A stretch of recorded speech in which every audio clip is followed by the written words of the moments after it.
매일 성경과 함께하는 오늘의 큐티 시간입니다.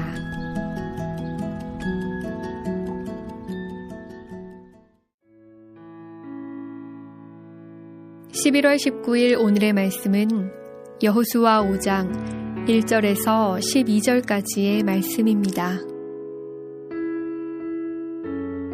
요단 서쪽의 아모리 사람의 모든 왕들과 해변의 가나안 사람의 모든 왕들이 여호와께서 요단물을 이스라엘 자손들 앞에서 말리시고 우리를 건너게 하셨음을 듣고 마음이 녹았고 이스라엘 자손들 때문에 정신을 잃었더라. 그때 여호와께서 여호수아에게 이르시되 너는 부싯돌로 칼을 만들어 이스라엘 자손들에게 다시 할례를 행하라 하시매 여호수아가 부싯돌로 칼을 만들어 할례 산에서 이스라엘 자손들에게 할례를 행하니라. 여호수아가 할례를 시행한 까닭은 이것이니 애굽에서 나온 모든 백성 중 남자 곧 모든 군사는 애굽에서 나온 후 광야 길에서 죽었는데 그 나온 백성은 다 할례를 받았으나 다만 애굽에서 나온 후 광야 길에서 난 자는 할례를 받지 못하였음이라.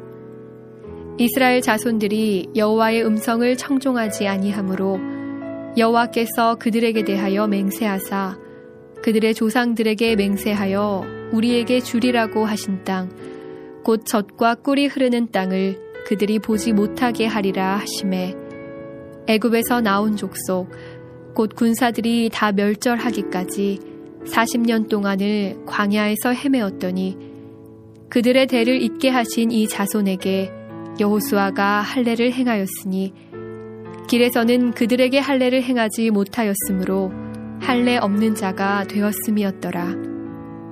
또 그 모든 백성에게 할례 행하기를 마침에 백성이 진중 각 처소에 머물며 낫기를 기다릴 때에 여호와께서 여호수아에게 이르시되 내가 오늘 애굽의 수치를 너희에게서 떠나가게 하였다 하셨으므로 그곳 이름을 오늘까지 길갈이라 하느니라. 또 이스라엘 자손들이 길갈에 진쳤고 그 달 14일 저녁에는 여리고 평지에서 유월절을 지켰으며 유월절 이튿날에 그 땅의 소산물을 먹되 그날에 무교병과 볶은 곡식을 먹었더라. 또 그 땅의 소산물을 먹은 다음 날에 만나가 그쳤으니 이스라엘 사람들이 다시는 만나를 얻지 못하였고 그 해에 가나안 땅의 소출을 먹었더라.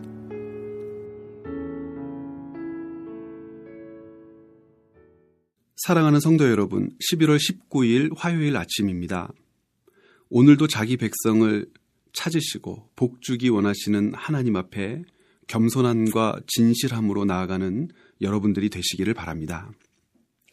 가나안 정복 전쟁을 앞에 두고 하나님은 이스라엘 민족의 지위와 위엄이 어디에까지 올라와 있는지를 가르쳐 주십니다. 아모리 족속과 가나안의 여러 부족들은 이스라엘과 함께 하시는 하나님에 대하여 듣고 마음이 무너졌습니다. 소문으로만 들었던 40년 전 홍해 사건과 동일한 역사가 지금 자기들의 눈앞에서 벌어지고 있고 요단강을 건넌 이스라엘의 민족의 목표가 이 땅과 자신들이라는 것을 알고 있었기에 두려워 떨 수밖에 없었을 것입니다. 그런데 이런 절호의 기회에 이스라엘의 사기가 하늘을 찌르고 적들은 싸울 의사까지 상실한 바로 이때 하나님은 우리의 생각과 전혀 다른 결정을 내리십니다. 여호수아를 통하여 공격 앞으로를 외치게 한 것이 아니라 오랜도록 시행하지 않았던 할례 의식을 느닷없이 시행케 하신 것입니다. 당황스러운 상황이 아닐 수 없습니다. 전쟁의 기운이 온 땅을 덮고 있었던 때입니다. 일촉즉발의 위기 상황에 처할 수도 있습니다. 우리는 이미 창세기 34장에 기록된 세겜 사람들의 야곱의 딸 디나 강간 사건과 관련된 할례 에피소드를 알고 있습니다. 여동생의 수치를 갚기 위해 디나의 오빠였던 시므온과 레위가 세겜 사람들을 속이고 할례 후 가장 고통스러운 날을 택해 세겜 모든 남자를 죽였던 이야기는 할례 의식이 단순한 시술을 넘어 고대 사회에서 상호 간에 신뢰가 없으면 위험한 환경에서 결코 시행될 수 없는 일이라는 것을 알게 해줍니다. 하나님은 이렇게 위험한 시술을 시행하라 명령하십니다.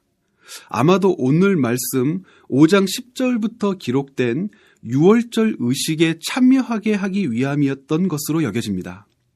출애굽기 12장 44절 이후의 기록을 근거해서 보면 유월절 의식에 참여할 수 있는 사람은 할례를 받은 사람들입니다. 즉 광야에서 할례를 받지 않은 2세대 이스라엘 백성은 유월절 절기가 되어도 절기에 참여할 자격이 없었던 것이죠. 그렇다면 왜 유월절에 반드시 참여해야 하는 것이었을까요? 유월절이 갖고 있는 의미 때문입니다. 설주와 인방에 바른 피가 백성들의 생명을 구했습니다. 하나님의 백성과 애굽 사람들을 분명히 나눈 기준이 되었습니다. 자기 백성에게는 생명과 자유를, 애굽 사람들에게는 죽음과 탄식을 안겨주었던 사건이 바로 유월절입니다. 새로운 역사를 시작해야 될 이스라엘은 이제 모든 죄, 허물, 그리고 불순종과 단절하고 하나님의 거룩한 백성, 즉 구별된 백성으로 새 역사를 써나가게 될 것입니다.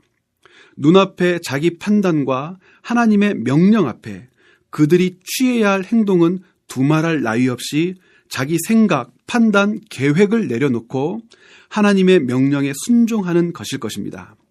순종이 죽음을 불러온다 할지라도, 지금보다 더 큰 어려움에 처하게 한다 할지라도 하나님의 백성은 가나안 민족이 믿고 섬기는 우상과는 결코 비교할 수 없는 여호와 하나님을 섬기는 사람들에게 하나님의 언약을 반드시 지키고야 마시는 바로 그 하나님이심을 믿는다면 오늘도 할례를 행하라는 하나님의 명령에 순종해야 할 것입니다.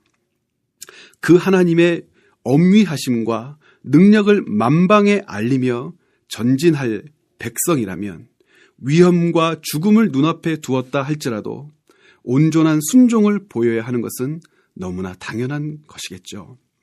하나님이 할례 의식으로 이스라엘 백성들 가운데에서 보고자 하셨던 것은 바로 이런 것이 아니었을까요? 오늘도 우리에게 순종을 통해 확인하고자 하시는 것이 있습니다. 왜 제가요, 주님? 왜 그렇게 해야 합니까, 주님? 이렇게 반문하는 대신 내 주님, 제가 하겠습니다 라는 순종의 모습을 보기 원하십니다. 이것을 통해 준비한 것을 우리에게 시행하실 수 있도록 하나님을 신뢰하는 여러분들이 되시기를 바랍니다. 함께 기도하시겠습니다. 자기 백성을 구별하시고 자기 백성에게서 순종의 모습을 보기 원하시는 하나님, 왜 그렇게 해야 합니까? 왜 그것이 하필이면 나입니까?